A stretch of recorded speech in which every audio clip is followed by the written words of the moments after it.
আসসালামু আলাইকুম রাহমাতুল্লাহ।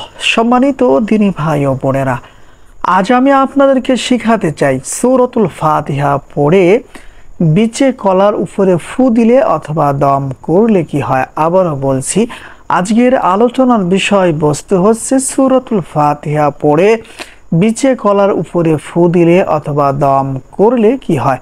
বিস্তারিত জানার জন্য আর এই দামি আমলটা সঠিকভাবে শিখে রাখার জন্য সম্পূর্ণ ভিডিওটি দেখার অনুরোধ থাকবে।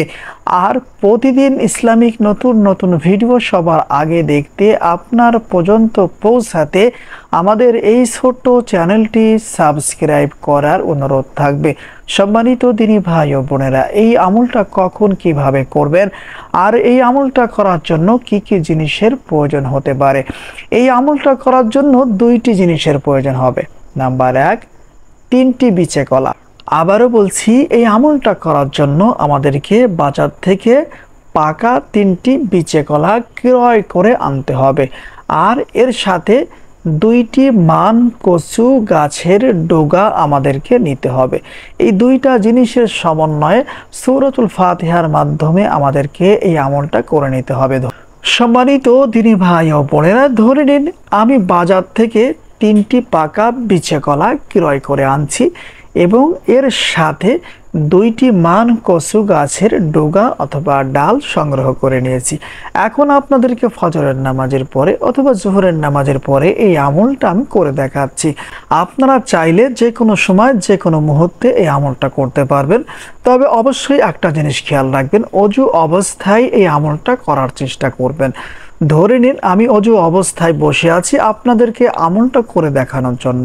সর্বপ্রথম আমাদের কাজ হচ্ছে, আমরা যে 3টি বিচে কলা ক্রয় করে আনছি আর 2টি মান কচু গাছের ডাল সংগ্রহ করে নিয়েছি, এই দুইটা জিনিস আমরা আমাদের সামনে রাখবো। রাখার পরে 3বার ইস্তিগফার পাঠ করব। আস্তাগফিরুল্লাহ রাব্বি মিন কুল্লি যামবি ওয়া আতুবু ইলাইহি। যে কোনো ইস্তিগফার অবশ্যই 3বার পাঠ করবেন। এরপরে 3বার যে কোনো দুরূদ শরীফ পাঠ করবেন, যেমন সাল্লাল্লাহু আলাইহি ওয়াসাল্লাম, সাল্লাল্লাহু আলাইহি ওয়াসাল্লাম, সাল্লাল্লাহু আলাইহি ওয়াসাল্লাম। সম্মানিত দিনী ভাই ও বোনেরা, 3বার ইস্তিগফার পাঠ করবেন, 3বার দুরূদ শরীফ পাঠ করবেন। তবে বিচে কলার উপরে কোনো ফু দেওয়ার প্রয়োজন হবে না। এরপরে বিসমিল্লাহ সহ সূরাতুল ফাতিহা এই নিয়মে পাঠ করবেন, যেমন বিসমিল্লাহির রহমানির রহিম, আলহামদুলিল্লাহি রাব্বিল আলামিন, আর রহমানির রহিম, মালিক ইয়াউমিদ্দিন, ইয়াকা না'বুদু ওয়া ইয়াকা নাস্তাঈন, ইহদিনাস সিরাতাল মুস্তাকিম, সিরাতাল্লাযীনা আন'আমতা আলাইহিম, গায়রিল মাগদুবি আলাইহিম ওয়ালাদ-দাল্লিন। এই নিয়মে বিসমিল্লাহ সহ একবার সূরাতুল ফাতিহা পাঠ করা হয়ে গেলে বিচে কলা আর মান কচু গাছের যে 2টি ডাল অথবা ডগা আমরা নিয়েছি এর উপরে একটি ফু অথবা দম করে নিব। সম্মানিত দিনী ভাই ও বোনেরা, এরপরে আবার বিসমিল্লাহ সহ আমাদেরকে সূরাতুল ফাতিহা পাঠ করতে হবে আর বিচে কলা আর মান কচু গাছের ডগার উপরে ফু দিতে হবে। মোট 3বার সূরাতুল ফাতিহা পাঠ করবেন আর 3টি ফু অথবা দম করবেন। এরপরে 2বার দুরূদ শরীফ পাঠ করবেন, তবে কোনো ফু দেওয়ার প্রয়োজন হবে না। সম্মানিত দিনী ভাই ও বোনেরা, ধরে নিন আপনারা আমার দেখানো পদ্ধতিতে সূরাতুল ফাতিহার মাধ্যমে বিচে কলার এই আমলটা সম্পূর্ণ করে নিয়েছেন। এখন এই বিচে কলা কি করবেন, কার জন্য এই আমলটা করবেন, অথবা সূরাতুল ফাতিহা পাঠ করে বিচে কলার উপরে ফু দিলে দম করলে কি হয়। আমলটা এখনো শেষ হয়নি, এরপরে আরো কিছু কাজ আছে। সেই কাজগুলো হচ্ছে, এই 3টি বিচে কলা হাতের মাধ্যমে সুন্দর করে আপনাকে মিক্সার করতে হবে।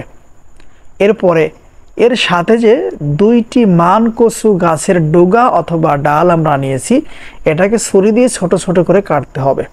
কাটার পরে আমরা যে 3টি বিচে কলা সুন্দর করে মিক্সার করে নিয়েছি, এর সঙ্গে এই মান কচু গাছের ডগা 2টি মিশাতে হবে। মিশানোর পর আবার সুন্দর করে মিক্সার করবেন। মিক্সার করার পরে একটি মেটে পাতিলের প্রয়োজন হবে। একটি মেটে পাতিলের মধ্যে এই বিচে কলার মশলাটুকু রাখতে হবে।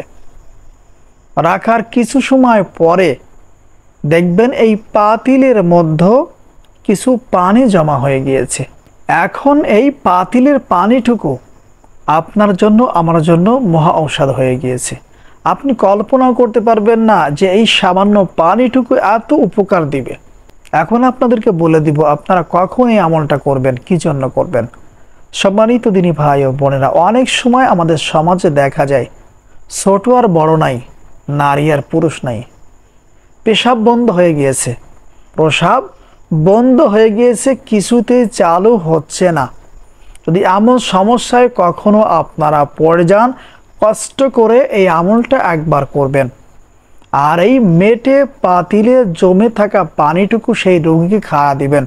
দেখবেন সাথে সাথে আল্লাহ সুবহানাহু ওয়া তাআলা ওই ব্যক্তির বন্ধ হয়ে যাওয়া পেশাব চালু করে দিবেন ইনশাআল্লাহ।